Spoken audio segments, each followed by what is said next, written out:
तो दोस्तों आज की इस वीडियो में जो हम बात करने वाले हैं, देखिए वो भी कंबाइन हार्वेस्टर से रिलेटेड ही बात करने वाले हैं। तो आज की इस वीडियो में जो हम बात करेंगे, देखिए वो कंबाइन हार्वेस्टर के फीडर से रिलेटेड बात करेंगे। तो देखिए सबसे पहले तो कुछ चीजों का पता होना बहुत जरूरी है। जैसे कि सबसे पहले कटर की बात करेंगे, कटर का क्या काम होता है, फीडर के बारे में भी जानेंगे कि फीडर का काम क्या होता है, और फिर इंजन का और कटर का जो तालमेल होता है उसके बारे में भी बात करेंगे। और वीडियो के लास्ट में बात करेंगे फीडर की, कि देखिए फीडर कैसा होना चाहिए और उसकी क्वालिटी कैसी होनी चाहिए। तो वीडियो में लास्ट तक बने रहें। तो दोस्तों सबसे पहले कटर की बात कर लेते हैं। तो वैसे मोस्टली भाई जानते होंगे कि कटर का काम क्या होता है। देखिए कटर का मोस्टली काम क्या होता है, फसल की कटाई करना। ये फसल की जो खड़ी फसल होती है उसकी कटाई करता है। ये बहुत सारी चीजों से मिलकर के बना होता है। जैसे कि इसमें एक ब्लेड की स्ट्रिप भी लगी रहती है जो कटिंग करती है। एक इस पर रील भी लगी होती है, जो रील वो चलती है तो वो पौधे को अपनी अंदर की तरफ को ले लेती है। तो देखिए कटर का जो साइज है वो हर कंबाइन हार्वेस्टर में अलग अलग साइज का वो कटर हो सकता है। जैसे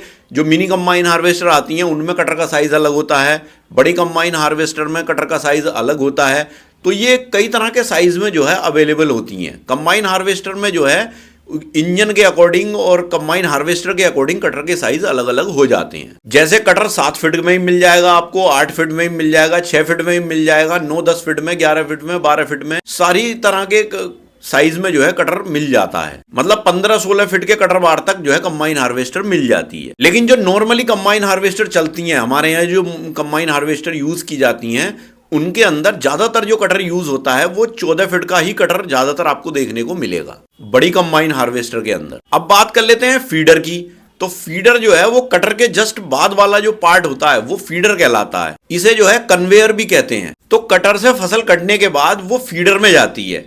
तो फीडर में क्या होता है कि फीडर में आपने देखा होगा पट्टियां लगी हुई रहती हैं, वो चेन में कनेक्टेड रहती हैं। तो चेन में जो पट्टी लगी रहती हैं तो वो बेसिकली उस फसल को जितना भी मटेरियल होता है उसे जो है वो थ्रेशर तक पहुंचाने का काम करती हैं। अब फीडर का जो साइज होता है, देखिए वो भी डिपेंड करता है कटर के साइज पर। जिस कंबाइन हार्वेस्टर का कटर बार बड़ा होगा तो उसके फीडर का साइज भी बड़ा ही रखना होता है। और अगर कोई कंबाइन हार्वेस्टर मिनी है मान लीजिए, उसका जो कटर बार है उसका साइज अगर छोटा है तो उसके फीडर का साइज भी छोटा ही हो जाता है। और फीडर का साइज थ्रेशर के अकॉर्डिंग भी होता है। जैसे मान लीजिए किसी मशीन का थ्रेशर जो है वो 51 इंच का है तो उसका फीडर का साइज भी 51 इंच का ही रहता है। अब बात कर लेते हैं इंजन और कटर का जो रिलेशन होता है वो आपस में क्या होता है। तो देखिए इंजन का और कटर का जो रिलेशन है वो आपस में होना बहुत जरूरी है, क्योंकि जब तक इन दोनों का तालमेल नहीं बनेगा कंबाइन हार्वेस्टर में जाम की प्रॉब्लम जरूर आएगी। अगर इनका तालमेल सही बना हुआ है तब तो कोई दिक्कत नहीं आने वाली है, जाम बहुत कम लगेगा ना के बराबर।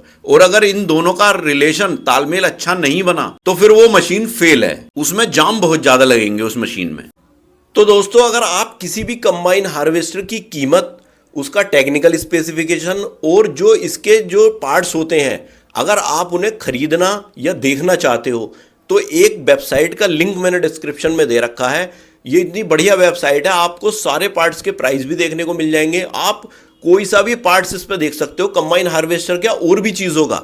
तो ये इतनी अच्छी वेबसाइट है, आप उस पर क्लिक करके देख सकते हो। तो किसी भी कंबाइन हार्वेस्टर के अंदर इंजन जो रखा जाता है वो कटर के साइज के अकॉर्डिंग ही रखा जाता है। देखिए अगर मान लीजिए किसी कंबाइन हार्वेस्टर के अंदर 14 फीट का कटर बार है और हमने उसके अंदर अगर 60 हॉर्स पावर या 70-75 हॉर्स पावर का इंजन अगर रख दिया तो देखिए फिर वो उसे नहीं चला पाता, क्योंकि जो मटेरियल के अकॉर्डिंग जो लोड है वो इंजन नहीं ले पाता है। और मान लीजिए अगर हमने इंजन जो है 133 हॉर्स पावर रख दिया और कटर का साइज हमने कुल 8 फीट या 7 फीट कर दिया तो वो फिर बेकार की बात है। सारी जो पावर है इंजन की वो बेकार चली जाएगी, क्योंकि इंजन पर उस लेवल का लोड नहीं आ पाएगा और फसल भी उतनी जल्दी नहीं कट पाएगी। तो एवरेज भी मशीन जो है नहीं देगी, डीजल ज्यादा खा जाएगी और कटिंग कैपेसिटी उतनी नहीं निकल करके आएगी। तो इंजन जो है वो कटर पे डिपेंड करता है और कटर जो है वो इंजन पे डिपेंड करता है। ये दोनों एक दूसरे से तालमेल रखे जाते हैं जरूर। अच्छी कंबाइन हार्वेस्टर के अंदर ये तालमेल रखना बहुत जरूरी होता है। बड़ी बड़ी कंपनीज जो है वो इस तालमेल को जरूर बना करके रखती हैं। अब बात आती है देखिए मेन पॉइंट की, कि फीडर जो है वो कैसा हो। तो दोस्तों जैसे मैंने अभी पीछे बताया कि फीडर का काम क्या होता है, काम तो मैंने आपको बता दिया। फीडर का काम जो होता है वो कटर से थ्रेशर तक मटेरियल को पहुंचाने का काम होता है। तो देखिए वैसे तो ये चीज आपको बहुत नॉर्मल सी लग रही होगी कि फीडर जो है बस उसका काम क्या है, थोड़ा सा ही तो काम है कि कटर से लेकर के और थ्रेशर तक मटेरियल पहुंचाना। तो ये तो कोई इतनी बड़ी बात नहीं है, उसके अंदर बस पट्टी होती है और चेन लगी हुई होती है, वो चेन खींचती रहती है, मटेरियल वहां पहुंचता रहता है। कि इतनी बड़ी रॉकेट साइंस तो उसके अंदर नहीं है। लेकिन ये बात मैं आपको बता दूं, ये बहुत ही इंपॉर्टेंट चीज होती है, फीडर जो होता है। वैसे तो ये नॉर्मल लग रहा होगा, लेकिन ये बहुत इंपॉर्टेंट पार्ट होता है कंबाइन हार्वेस्टर के अंदर। तो सबसे पहले बात कर लेते हैं, देखिए फीडर के साइज की। तो इसका साइज भी बहुत मैटर करता है। जैसे मैंने आपको अभी बताया कि कटर और इंजन का तालमेल बहुत जरूरी है, उससे भी जाम की प्रॉब्लम आती है।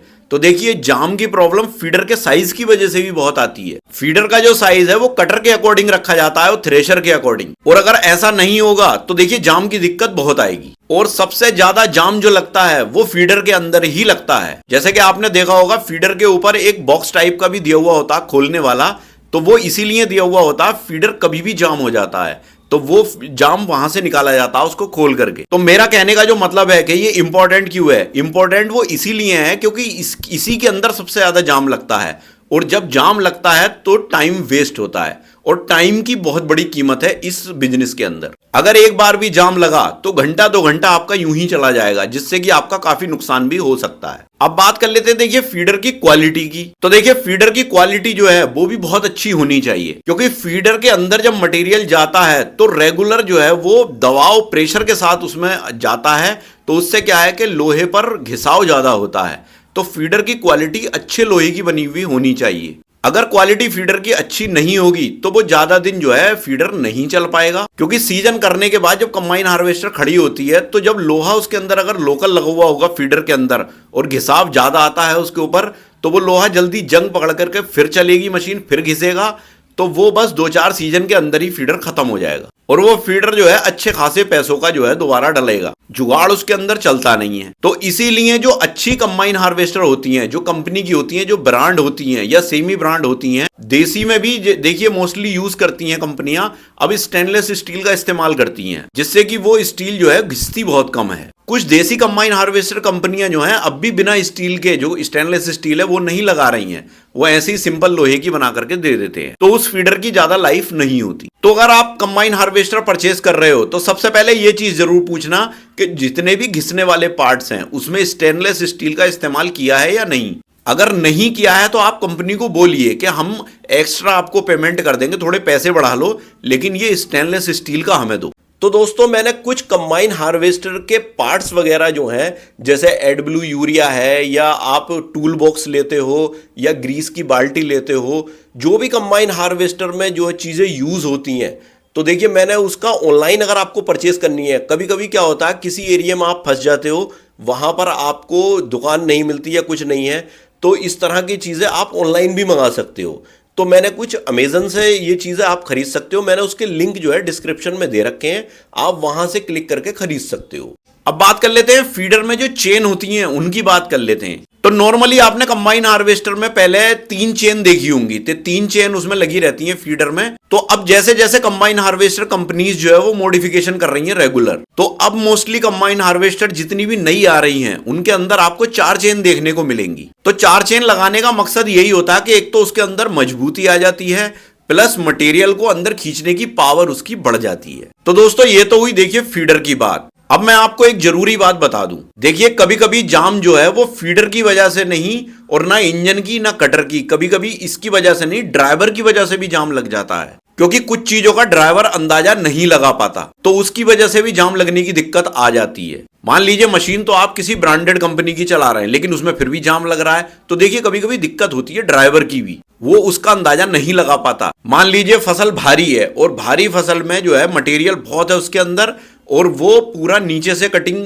कर रहा है ड्राइवर, तो क्या होगा कि इंजन के आरपीएम कम हो गए या किसी वजह से, तो क्या है कि वो जाम लगने की दिक्कत उसमें भी आ सकती है, क्योंकि मटेरियल बहुत ज्यादा जाकर के वो फंस जाएगा, और इंजन के आरपीएम कम होने की वजह से उसे चक्कर नहीं मिलेंगे, तो क्या है कि वो उसे नहीं खींच पाएगा थ्रेशर, फिर वो फसल अगर गीली हुई तो एकदम जाम लग ही जाएगा। तो ये आइडिया होना ड्राइवर को बहुत जरूरी है। अगर ड्राइवर देख लेता है इस तरह की अगर फसल है, तो वो ज्यादा नीचे से फिर नहीं काटता है, वो ऊपर से काटता है, क्योंकि मटेरियल उसी हिसाब से अंदर जाना चाहिए। या फिर उसे जो है हाफ कटर पे कंबाइन हार्वेस्टर चलानी चाहिए, मतलब कटर को छोड़ करके चलाना चाहिए। जैसे मान लीजिए 14 फीट का कटर है तो 10-12 फीट के एरिया को लेकर के चलना चाहिए, बाकी साइड में छोड़ते रहना चाहिए। और भारी फसल में अगर ऐसा नहीं करता है ड्राइवर, तो फिर देखिए बहुत दिक्कत होती है, बेल्टें भी स्लिप मार जाती हैं जाम लगने की वजह से, और टूट फूट तो होती ही है। आग वगैरह भी लग सकती है बेल्ट वगैरह में। तो दोस्तों मेरा यहाँ कहने का मतलब यह है कि देखिए अगर आप जैसे कंबाइन हार्वेस्टर परचेस करते हो तो आप देखते हो कि इंजन इसका कैसा है,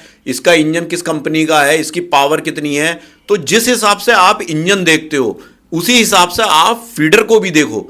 फीडर को इग्नोर मत करना, फीडर की क्वालिटी और ये जो मैंने इसमें बातें बताई वीडियो में, ये देखनी बहुत जरूरी है कि फीडर का भी अपना एक बहुत बड़ा इंपॉर्टेंट रोल है कि उसकी क्वालिटी कैसी है, उसका साइज क्या है। तो इंजन के अकॉर्डिंग ही फीडर को भी पूरा वेटेज देना, उसे देखना, अच्छे से देख करके तभी कंबाइन हार्वेस्टर को परचेज करना। तो दोस्तों इससे रिलेटेड अगर आपकी कोई भी क्वेरी है या कोई भी सजेशन है तो आप मुझे कमेंट बॉक्स में कमेंट कर सकते हो।